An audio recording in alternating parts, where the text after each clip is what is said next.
Hello বন্ধুরা, আপনারা সবাই কেমন আছেন? আজকে আমি আপনাদের দেখাবো ডিমের ঝোল কী করে রান্না করতে হয়।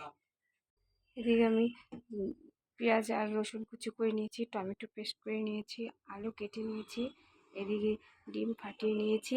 এখানে আমি একটু নুন দিয়ে দিব, নেড়ে দিয়ে দেবো।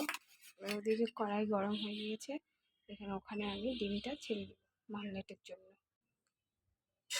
ডিমটা মারনেটের জন্য দিয়ে দেবো।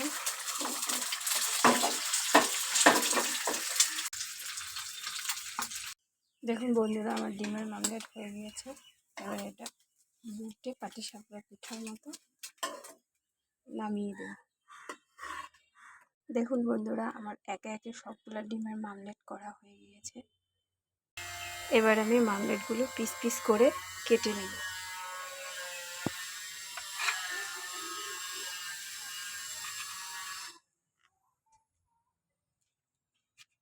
কড়াই গরম হয়ে গিয়েছে, ওখানে আমি তেল দিয়ে দিয়েছি। এবার এখানে আমি তেজপাতা, শুকনো লঙ্কা ফোড়ন দিয়ে দেব। এবার এখানে কালো জিরা আর জিরা ফোড়ন দিয়ে দেব। এবার কেটে রাখা পেঁয়াজ আর রসুন কুচি দিয়ে দেব। এবার পরিমাণ মতো নুন, পরিমাণ মতো হলুদ দিয়ে পেঁয়াজটাকে ফ্রাই করে নেব হালকা। পেঁয়াজ আমার হালকা ভাজা হয়ে গেছে। এবার কেটে রাখা আলু দিয়ে দেব।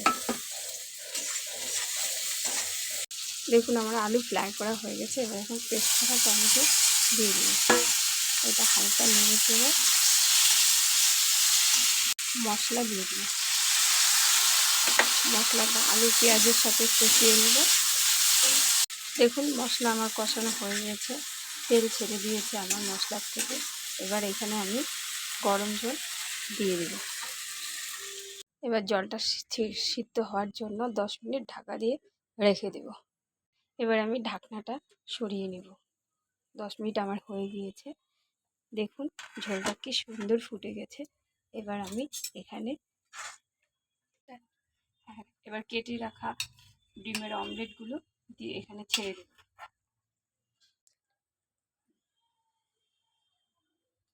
এবার আমি ঝোলটার মধ্যে গরম মশলা থেতো করে রেখেছি, এটা দিয়ে দিব। আপনারা চাইলে সানরাইজ গরম মশলাও ইউজ করতে পারেন। দেখুন বন্ধুরা, আমার ডিমের ঝোল হয়ে গিয়েছে। এবার আমি এটাকে নামিয়ে নেব।